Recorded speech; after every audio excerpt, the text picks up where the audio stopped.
大家好，我叫杜 Jenny. Hello everyone, my name is Jenny, and today we're going to be talking about cha or tea. What is tea? Tea is a plant that originated in today's Yunnan province, located right here. And at this location of the country, there is a mild and humid climate with regular rainfall, and this is very important if you're trying to grow tea. The oldest surviving tea tree was found in Yunnan in 1991 and is said to be more than 2,700 years old. There are at least 6 different types of tea. Some argue that there should be 7, but we'll talk about that a little bit later. And all these different types of tea come from the same plant, Camellia sinensis. They're processed differently, so they have different characteristics, different appearances, different colors, and we'll see some of those differences right now. So the first type is green tea, 绿茶, and a type of green tea pictured here is 龙井 tea. 白茶, or white tea is the second type. The third type of tea is yellow tea, 黄茶. The fourth type of tea is oolong cha, or oolong tea in English, but the more formal, appropriate term for it in Chinese is actually qingcha.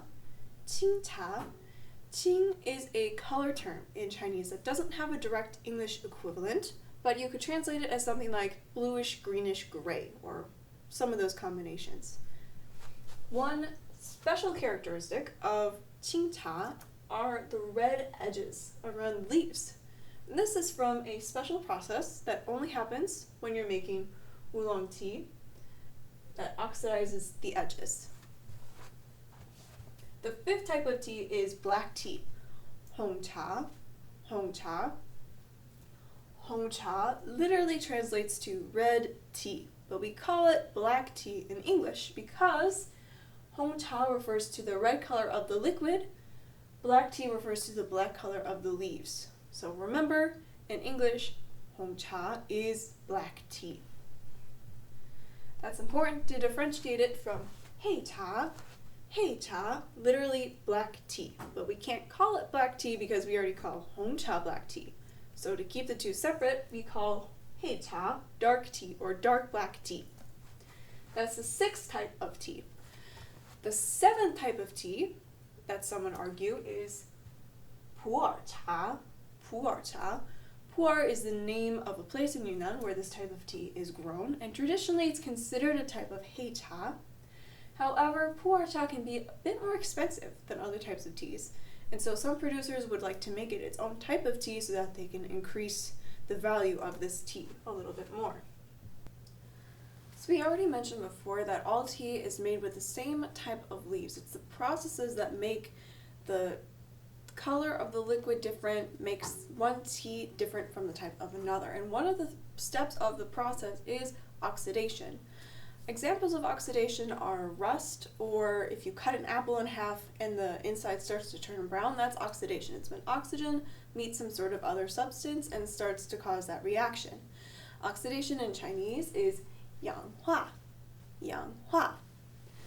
And it's these differences in oxidation that also helps create some of the differences in tea. So at the bottom, with the least degree of oxidation, is white tea. It has no oxidation. Green tea has a little bit of oxidation, it's slightly oxidized, but these are the two least oxidized types of tea.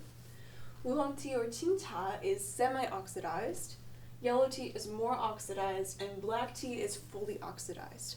Now you might notice that dark tea or dark black tea is not on the spectrum because the defining feature of dark tea is actually fermentation, 发酵.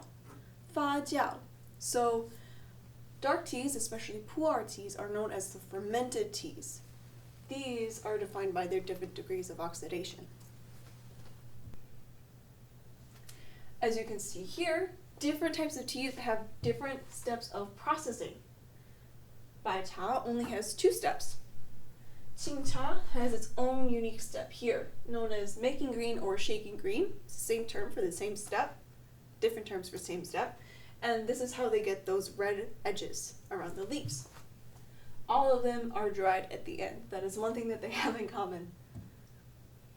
There are also different forms of tea. One of the ones that you might be the most familiar with is 代泡茶 or 茶包. That's tea bag. This is actually reserved for lower quality tea. If you don't really care about seeing the shape or the color of the tea leaf, then you can just hide it in a tea bag. So this is for lower quality tea. Compressed tea cakes is another type of tea, and there are two types of compressed tea cakes. You have tuan cha, cake tea, that look like this, and brick tea, zhuan cha, which looks like this. Historically, any type of tea could be made into a tea brick, but now it's mostly used for dark teas, like pu'er cha. When you use tea cakes, you don't put the entire thing in the kettle. This is meant to last you a long time. Instead, you take the tea cake, you pry off a small piece using a tool, and then you use that small piece. The most common form of tea is loose leaf tea, or san cha. This allows you to appreciate the shape and color of the tea leaves. If it's hiding in a tea bag, you can't really do that, but for loose leaf tea, you can. Mo cha is another type of form of tea called matcha in English. Matcha is made by grinding the leaves into a powder and then whisking that powder into hot water using a whisk that looks like this. Mo cha was invented in China and was popular in the Tang and Song dynasties. At that point in time, they had tea whisking competitions known as dou cha. They would try to whisk the best looking foam, and whoever had the best looking foam would win these competitions. So it's not as popular in China now, but mo cha is an integral part of Japanese tea culture, and Japan is where this video was filmed. Tea has an extremely important significance in China for many, many reasons. One is that it was actually first used as a medicine rather than something recreational. It was a medicine to begin with, and it was thought to help clear the mind and energize the body. China is tea's homeland and has become part of everyday life after 4,000 to 5,000 years of history. It's considered one of the 7 daily necessities of the Chinese people. 开门七件事, like one of the 7 things you have to deal with every day. The 7 things you have to deal with after opening the door. This also includes things like firewood, rice, cooking oil, salt, soybean sauce, and vinegar. So all important daily necessities. It is also one of the 8 elegant practices of the ancients, 古人八大雅士, including music, chess, calligraphy, painting, poetry, wine, and flowers. So not only is it a daily necessity, it's also an elegant practice, an art form. Tea is a reflection of tradition and reflects Chinese values. Green tea is simple and light. Black tea is seen as reserved and mild, which are traditionally feminine qualities. Oolong tea is warm and persistent. Dark tea has a lingering aftertaste that symbolizes this wisdom of the elderly. Tea also reflects the balance between nature and mankind, and it's also viewed as quiet and reserved, unlike alcohol, which is not. This is a vending machine in China, and you can see the character for cha on this vending machine here and here. Heisong is the name of the brand. Cha is the word for tea. Hua by itself means flower, but cha hua together means camellia, which is a type of flower. Tea also has a deep connection with Chan or Zen Buddhism. Zen is the Japanese term, but it's the same type of Buddhism. It has a deep historical and philosophical connection because tea represents simplicity, mindfulness, and the spirit of meditation, which is something that Buddhist monks do. They meditate. Because tea has some caffeine, depends on which type of tea you drink, some has more caffeine than others, but because of that, they would drink tea as a meditation aid to help them keep them awake during long meditation times. When they meditate for a long time, they would drink tea to help keep them awake. They would also use the tea ceremony, which is a very slow but purposeful, moving type of meditation. Tea is also revered for its simplicity and naturalness. It's seen as a symbol of enlightenment, and tea has helped transmit Chan ideas to other countries, like Japan, where it's known as Zen Buddhism. Now, why should you drink tea? There are a lot of different reasons. One is that it's customizable. You can choose what kind of tea you want. What are you looking for from it? And there's an option for you. You can choose your caffeine level. If you're a Buddhist monk, you can drink enough caffeine that you can stay awake during meditation. You can drink tea alone or in a social setting, like in a tea house. And if you don't like the actual tea plant, the actual tea leaf, you can choose an herbal or floral option. These aren't actually real tea because they're not made with tea leaves. They're actually known as infusions. But you can have tea made with mint, chamomile, or jasmine flower, or any other combination of herbs and flowers you can think of. As mentioned before, tea is a great form of meditation. It can also help you slow down and relax. Tea also appeals to all ages and is accessible to all ages. Tea has a ton of health benefits as well. Some teas have more specific health benefits than others, but in general, tea is full of vitamins. It helps prevent cancer cells, it can fight inflammation, and it can reduce risk of obesity, cardiovascular diseases, reduce the risk of having a stroke, as well as improve focus and lower blood sugar levels.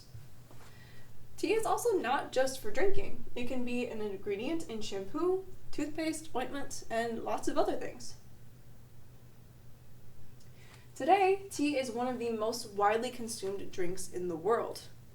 It was brought to the West by Portuguese and Dutch traders in the 16th century. This is a coin with the Dutch East India Company emblem. This is one of the companies that brought tea from China to the West. Different nations may have their own tea days, but United Nations designated May 21st as International Tea Day. Japan has its own distinct tea ceremony culture from China. So 2 different nations, 2 different tea ceremonies. And Japan is also known worldwide for mocha, matcha. Even though we know it originated in China, matcha is probably more famous in Japan, I would say.